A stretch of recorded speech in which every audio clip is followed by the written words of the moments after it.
inspired, informing nations, supporting people in real, effective deliverance. Good afternoon, everyone. I just want to say God is good. I'm sitting here and I just have to first say God is so good. God is so good. Amen. I'm in my 30s. You know what men don't say. I'm in my 30s. Okay, when did you receive your deliverance? When? When, yes. The year The first. 2015. The first 2015. 2015. I think that was us. Yes. It was. 2015. Yes, that was brilliant.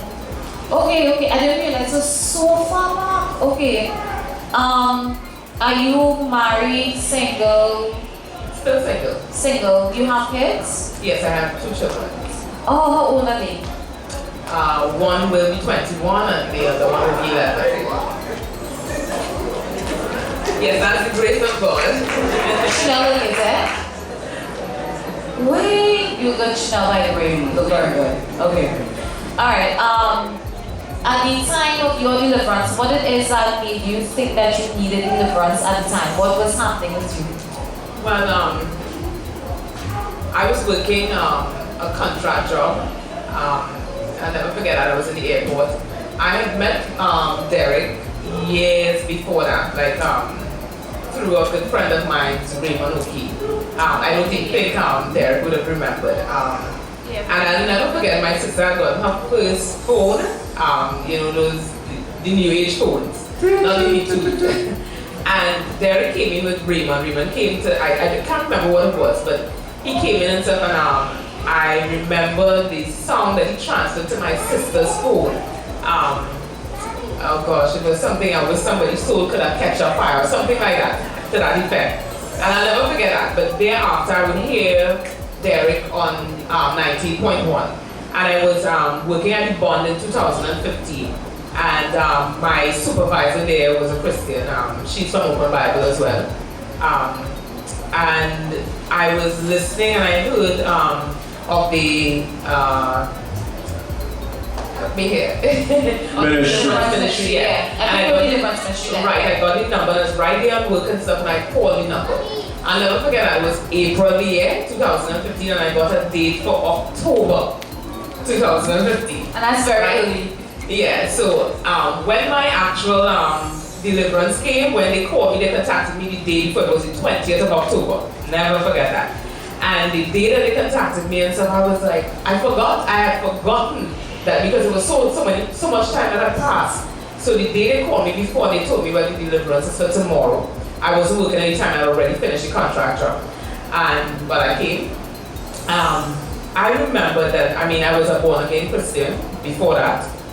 2001, I gave my life to the Lord. But I had a series of, from ever since childhood, I remember from 8 years old, a series of just negativity just following me. I had an absent father in the home. I grew with him from birth to about 6 years old, and then he left. And I remember that caused such a wound that I was getting ready for school, and I went to school, and according to teachers and stuff, my sister and myself were way advanced for the class that we were in.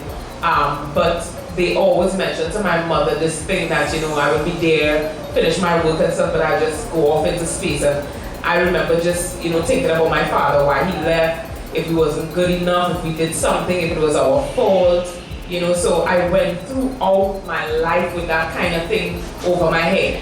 But I remember from 8 years old and stuff, I started getting sick. I'm always getting sick. And every time I'm in and out of hospital, one time doctors diagnosed that I had a hole in my heart.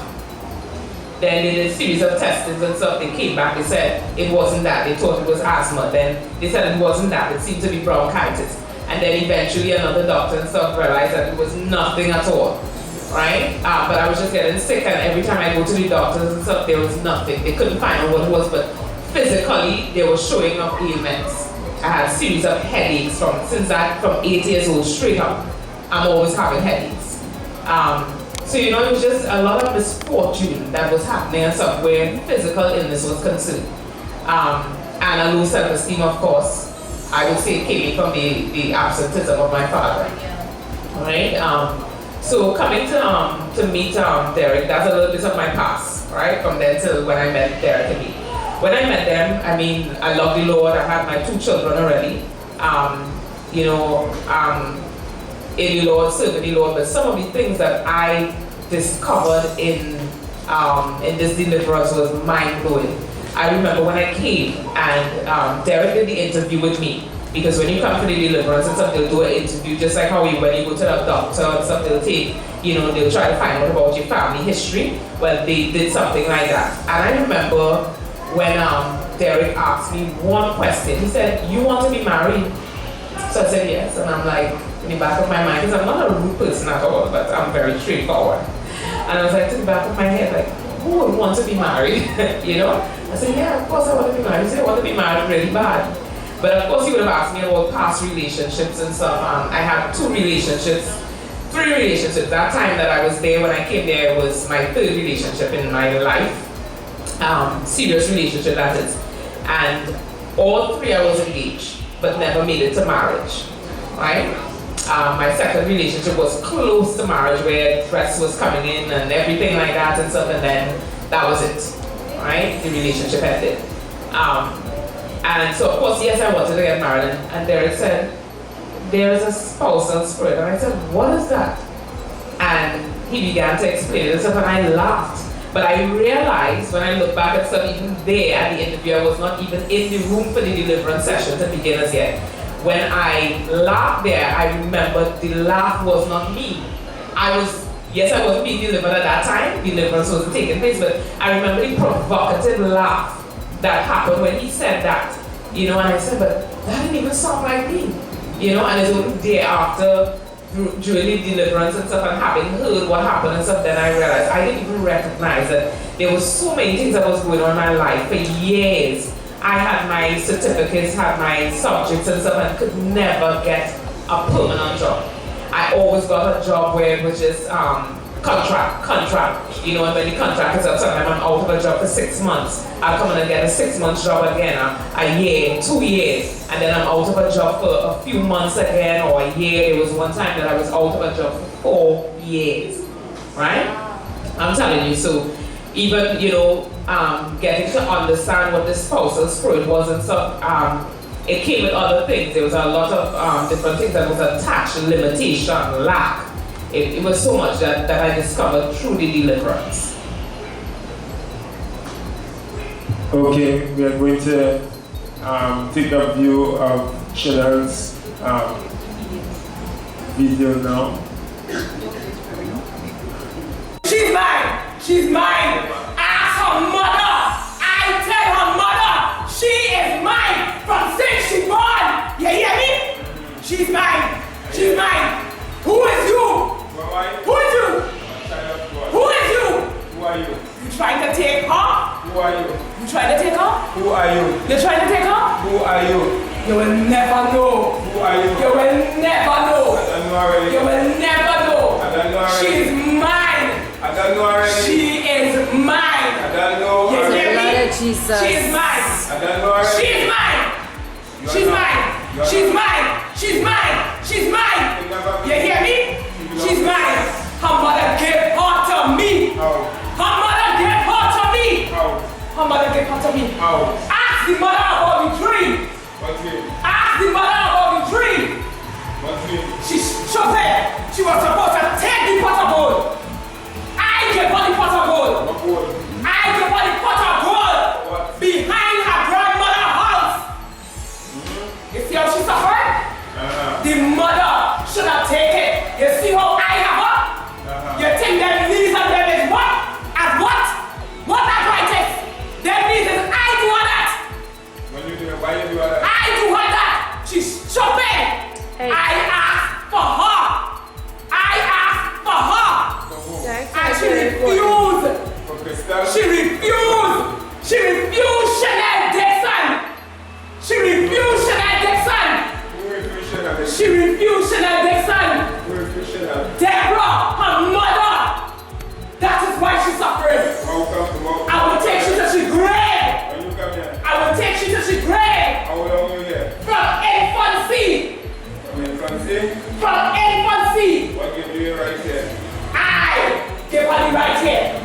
What give you your rights here?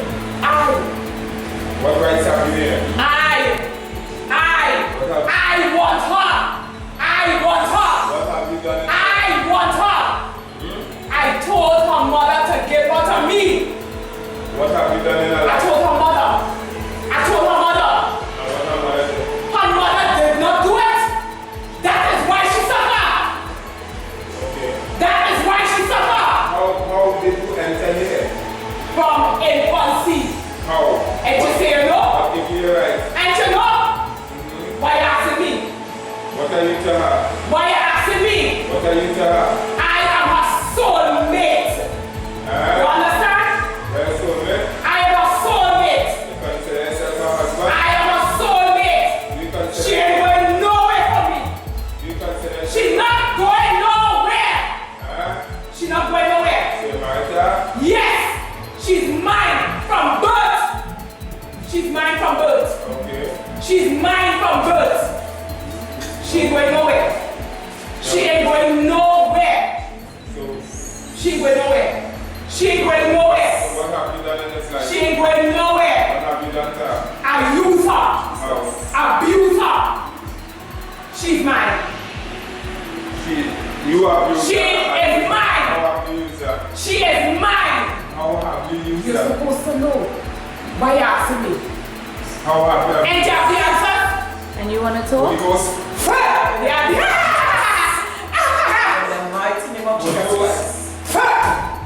And you have the answer? She's not going. She's not going. She's mine. She's not going. how have She's not going. She's not going. I mean, how have you? She's not going. Sex. Sex. You know, tell me. And you know? Sex. Take down your volume. Sex. Take down your volume. Sex. How have you been? How? Sex. In what way? And you know?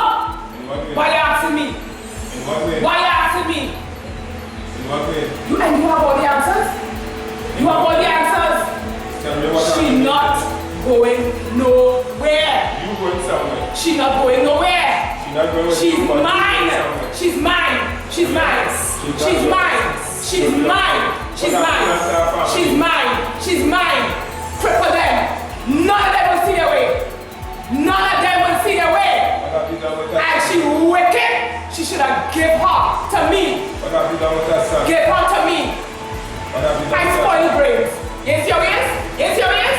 He'll be nothing. He'll be nothing. Always frightened and crying and crying and crying. Nothing. I spoil the brains. I spoil the brains. What have you done with your daughter? I spoil the brains. What did you do to She the coming to me. That one is my own too. That one is my own too. You ain't going nowhere. She want to marry him. Every minute, marry. He will kill she. So you don't want to marry? She not marrying. She is mine. She not marrying. You understand that? She not marrying. She not marrying. How much time? What she come here tonight for? How much time you? I will throw she under a bus. Where she come here tonight for? What she come here tonight for? She is mine. She is mine. In the name of Jesus. She going nowhere. She going nowhere. She going nowhere. She ain't going nowhere. She going. You know long I here? You know long I here? I don't want to know long. You know long I here? How quick you're going? From the mother womb I enter. From the mother womb I enter. Jesus starts in your house. From the mother womb I enter. I tell you this one is mine.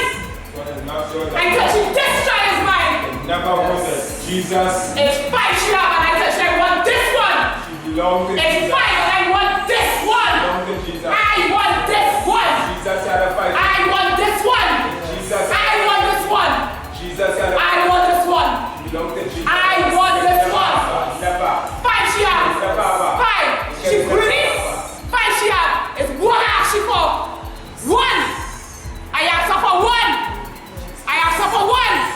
I ask her for one. This one. I ask her for one. One. I ask her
propagate. I want us to understand what is really happening throughout the ordeal of her deliverance, because it's things that she herself didn't know the background of until this guy showed up.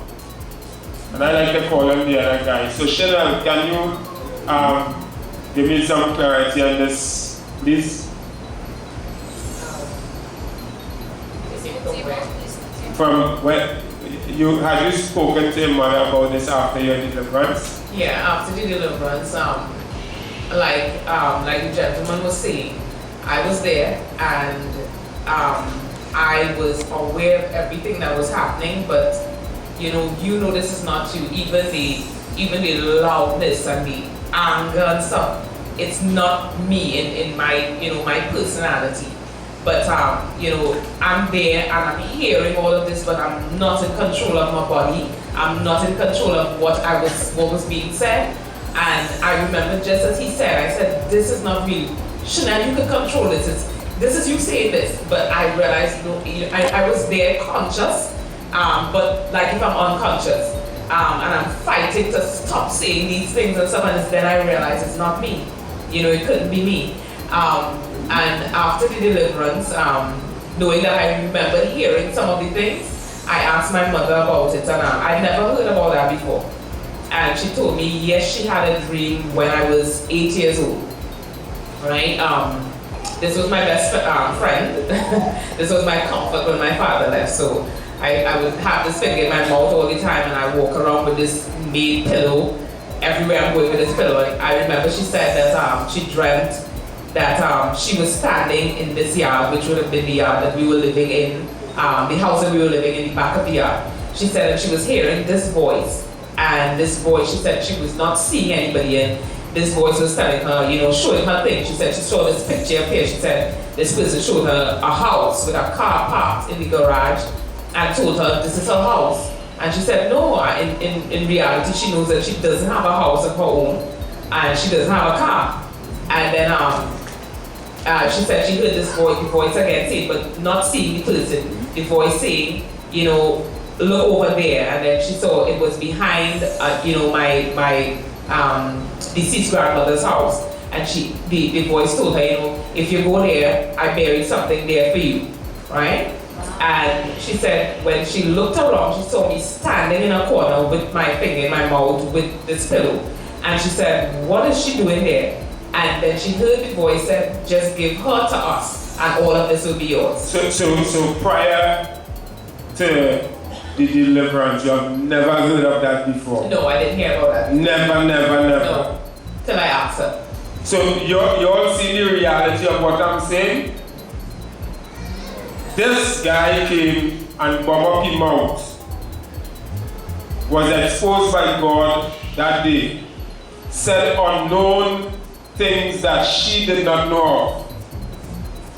And it is things that happened in reality way back then when she was 8 years old, unknown to her. And only her mother could have confirmed the reality of what went on. You all following? Right, go ahead.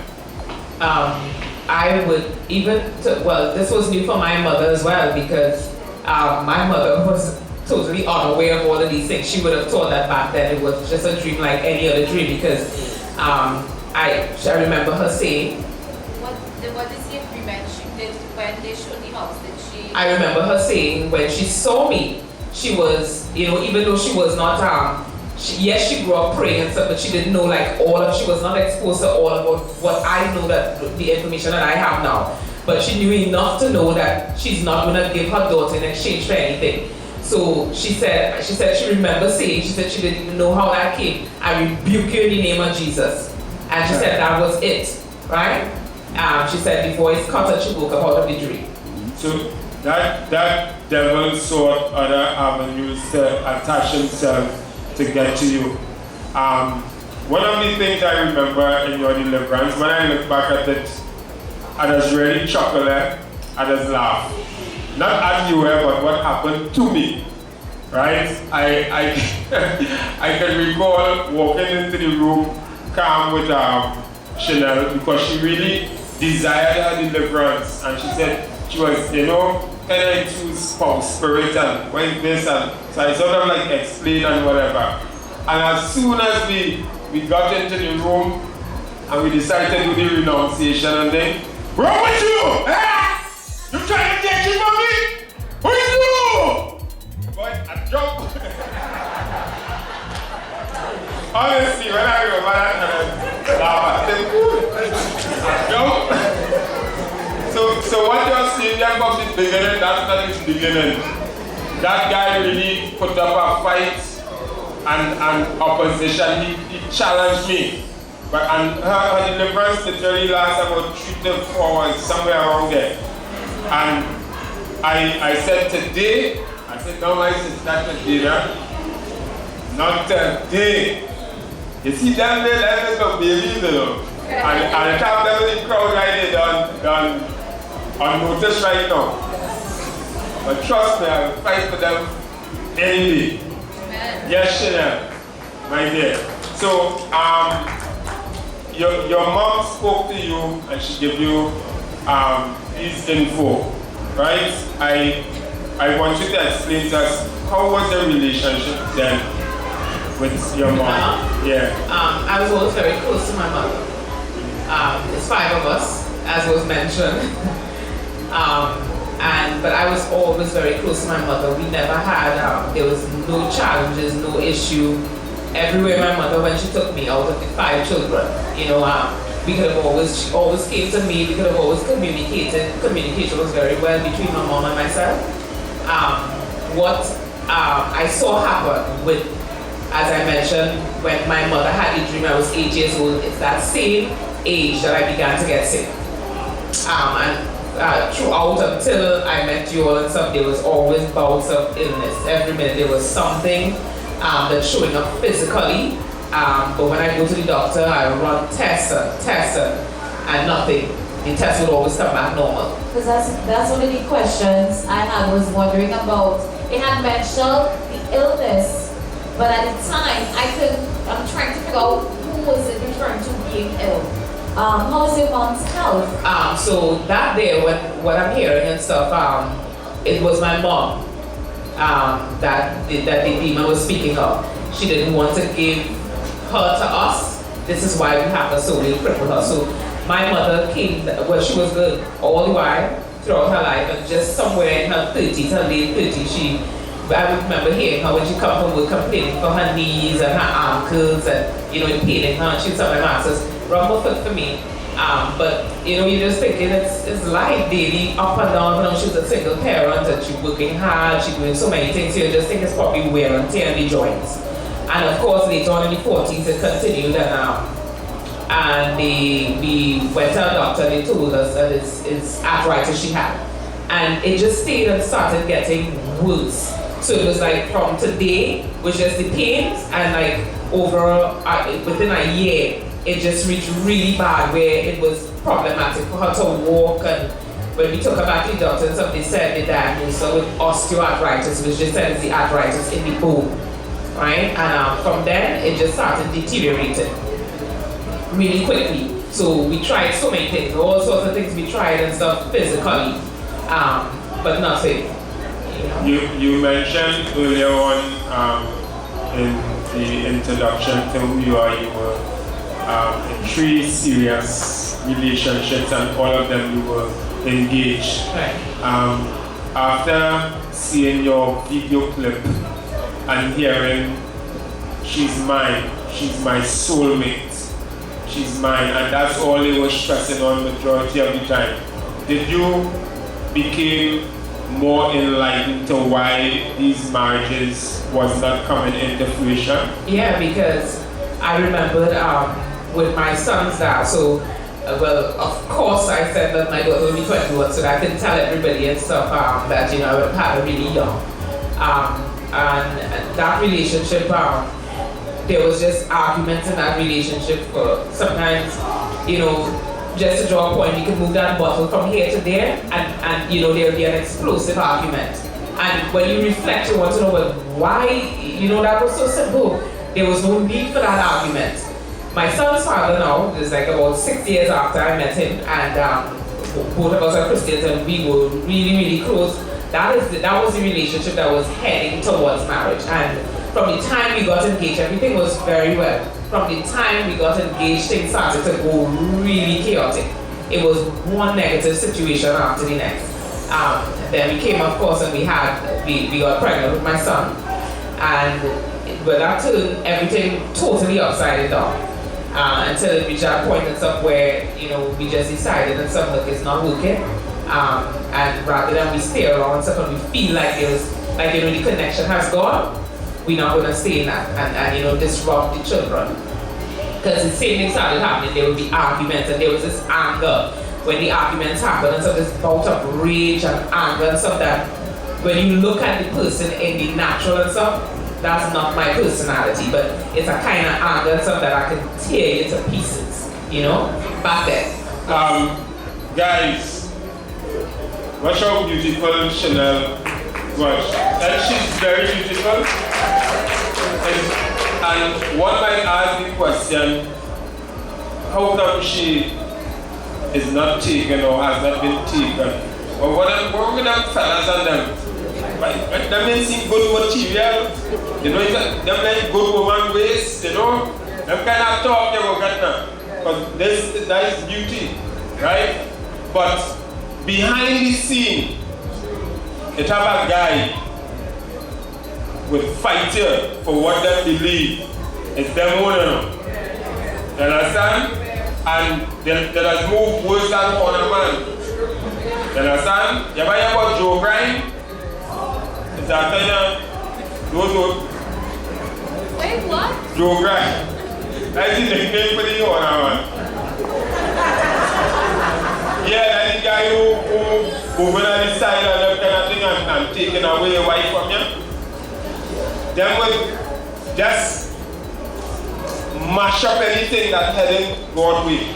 Marriage is of God. Marriage is of God, and anybody who wants to do the right thing, they will come after you and shut you down. So if your marriage deserves fighting for, right? Getting married is a right thing. It's a good thing, right? So we see and heard the challenges of a beautiful young woman. You understand? And for single men out there, you might say, just she ain't desperate. It's just the other guy had been given some challenges. And once you have knowledge of what really happens when it comes to relationship and courtship and these things, you would see it worth fighting for.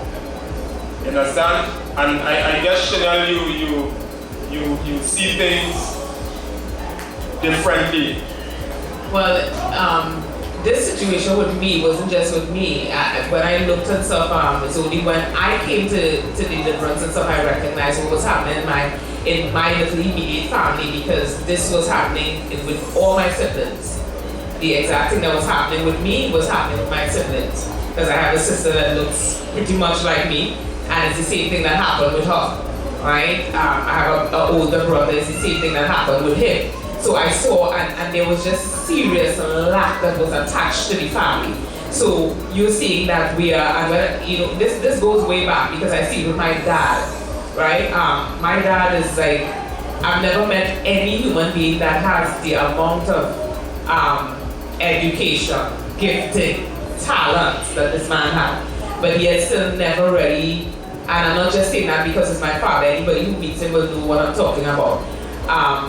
But I've never seen him land a job where he stayed put, right? So when I saw that happening and stuff with him, and that was happening with him only out of his family. I saw my aunts and my uncles and stuff, everybody was well established and stuff, and he was even more, more academically inclined, everything. Yet he was the one and stuff that was never grounded and rooted. You know what I mean?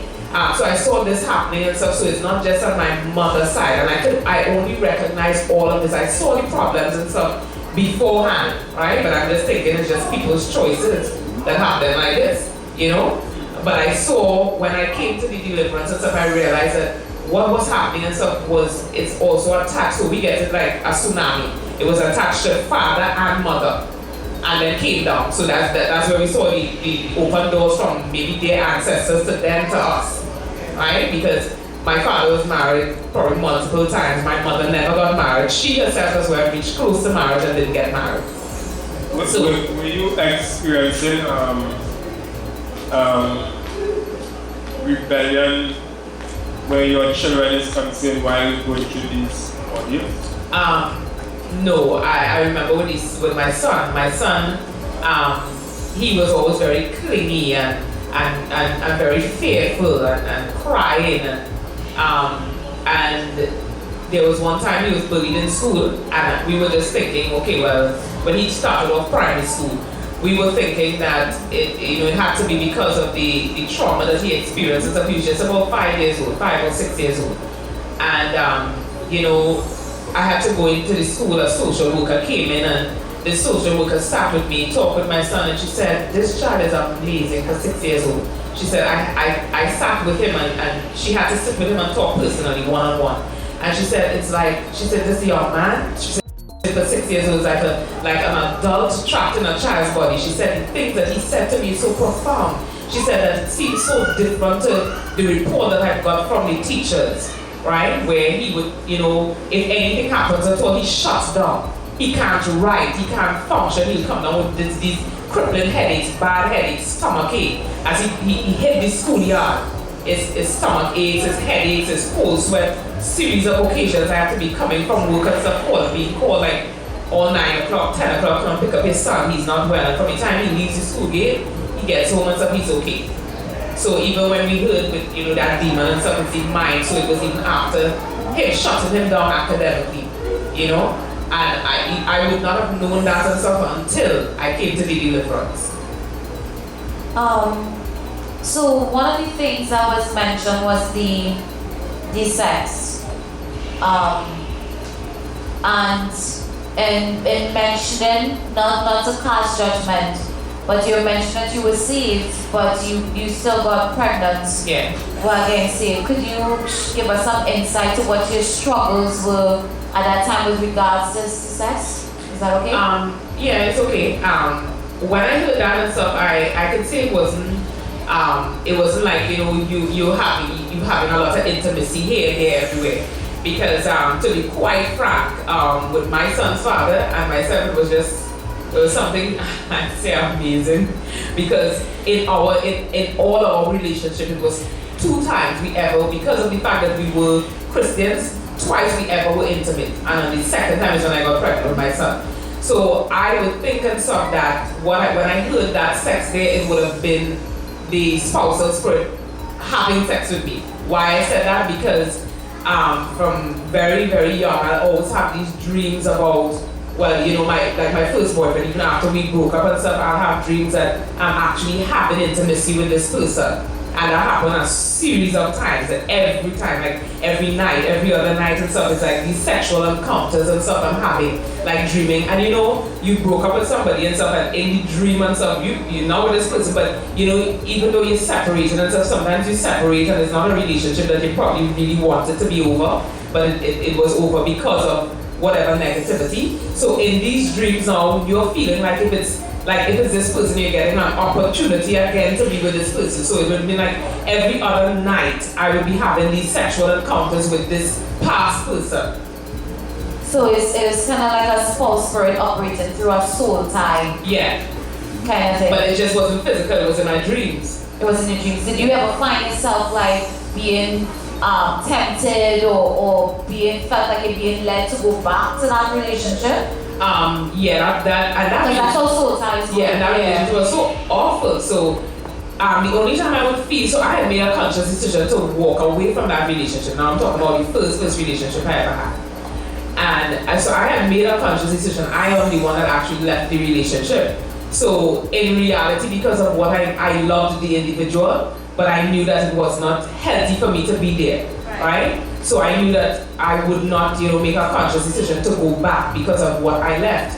But every time I have these encounters in the dream, I feel like I'm pulled towards going back to connect with the person.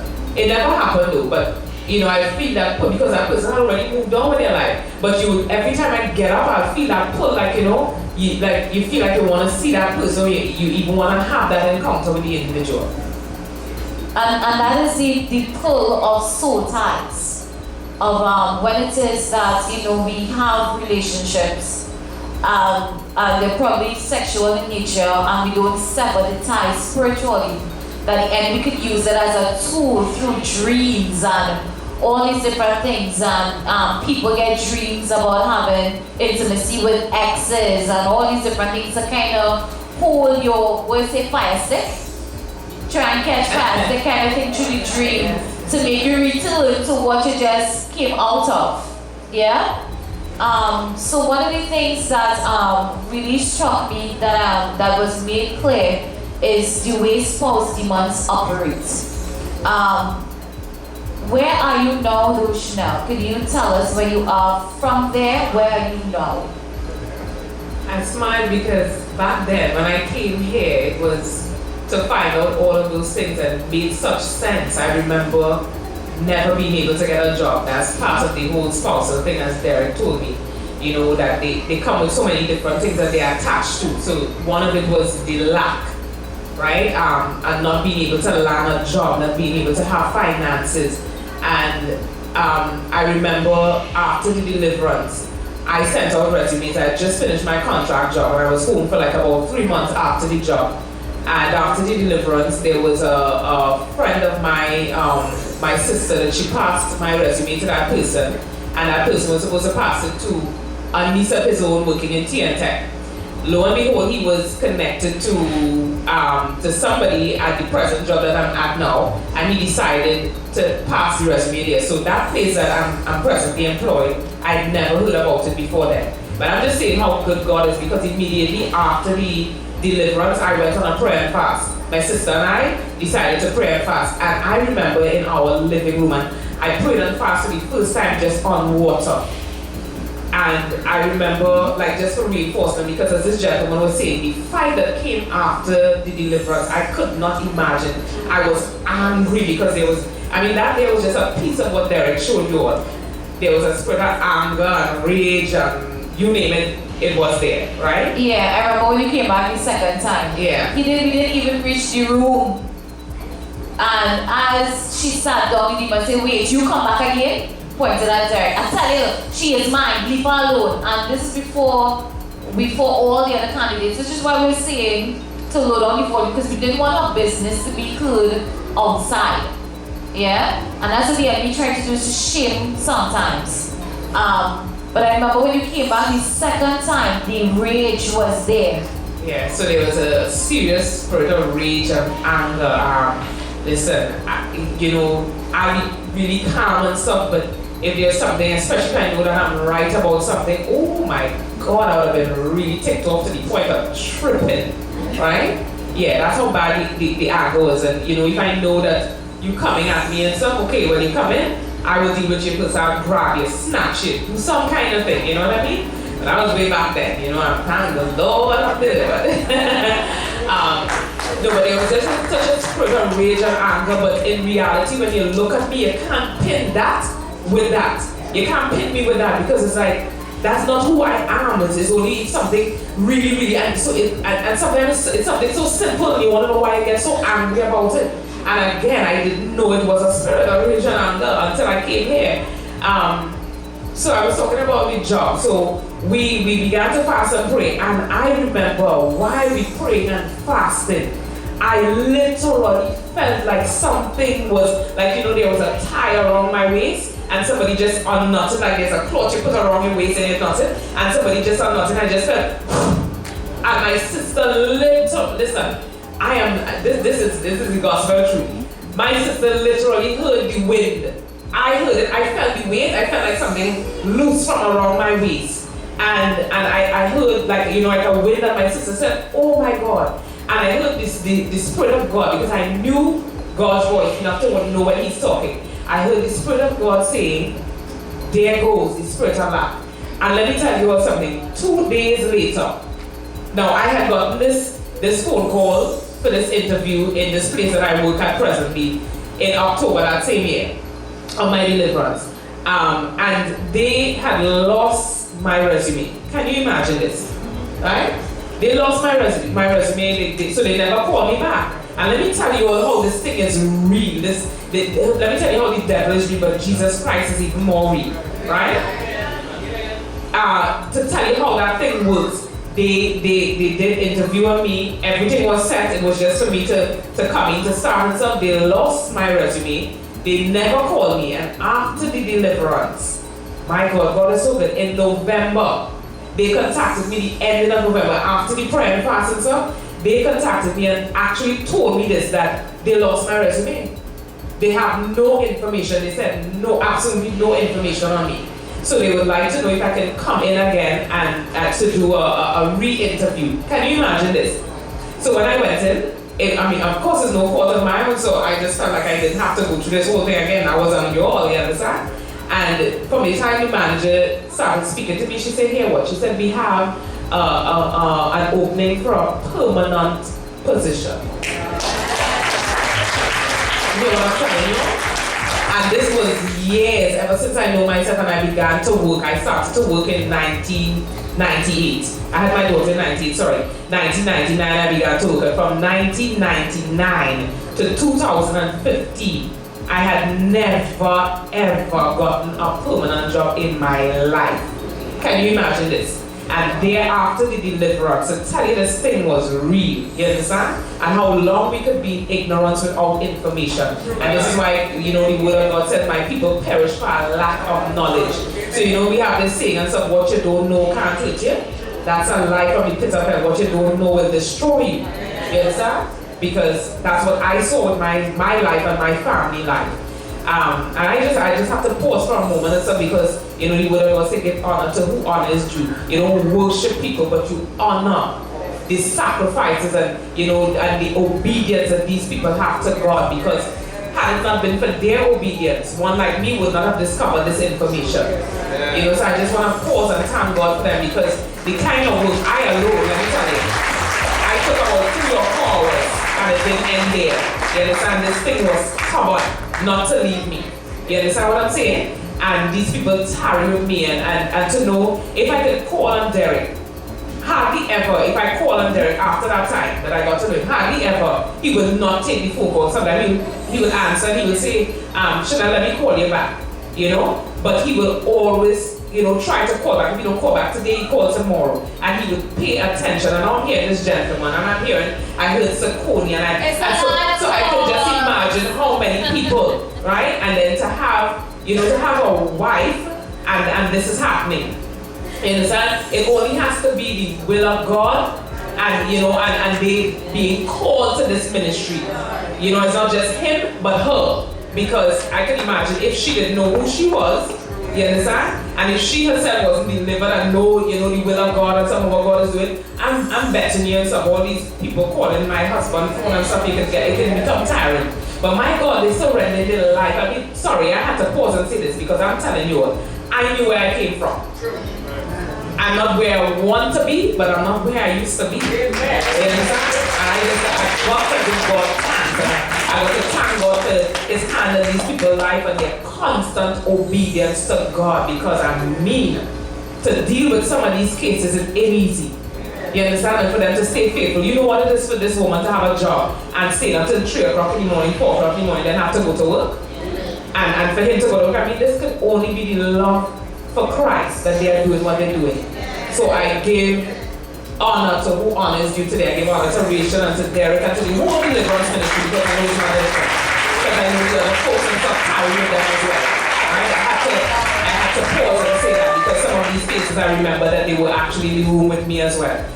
But there it is that December that year I went in for the re-interview, and by January I began the job, and I had 6 months of probation. But let me tell you, it was hell and high water because this demon was determined for me to stay in line. You understand? And every day I went home and I would cry to my mother and say, how I could have been praying for a job. And this is the job God sent me to. I never put a resume there. I'm not going back. Every day I wasn't going back. But God had me stand my ground. He had me stand and He gave me the strength to fight and so listen.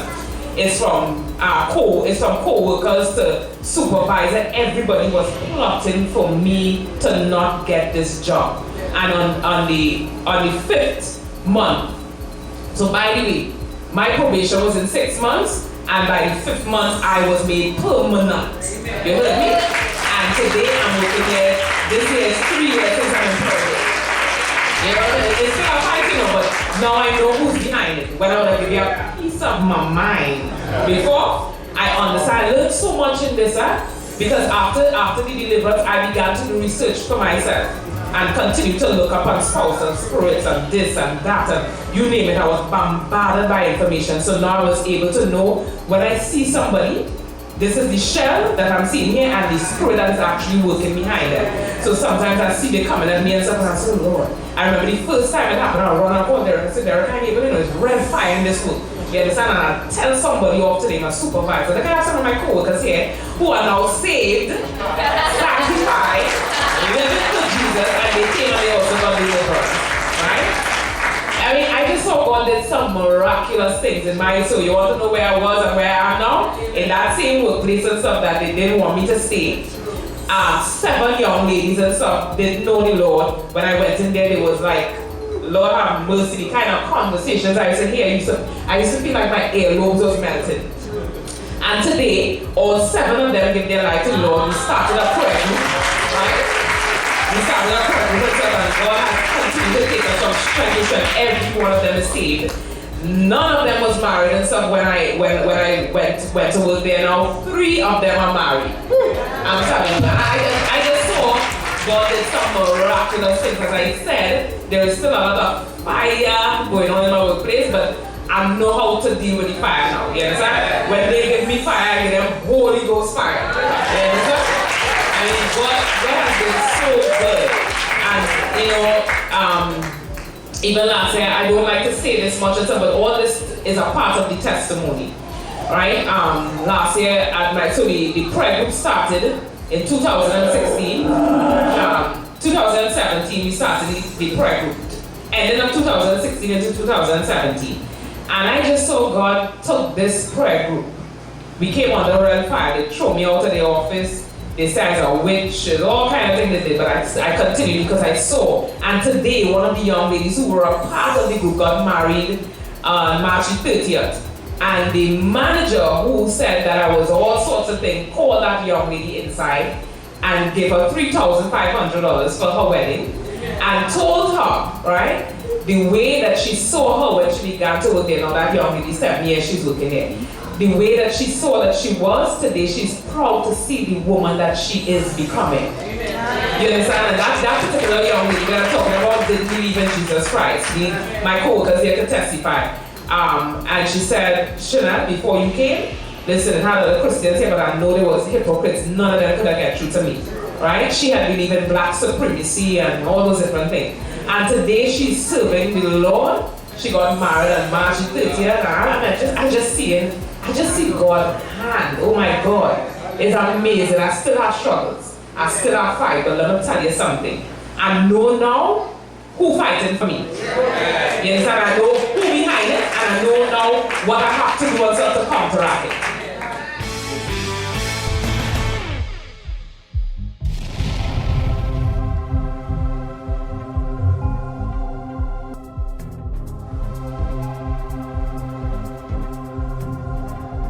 Inspired, informing nations, supporting people in real, effective deliverance.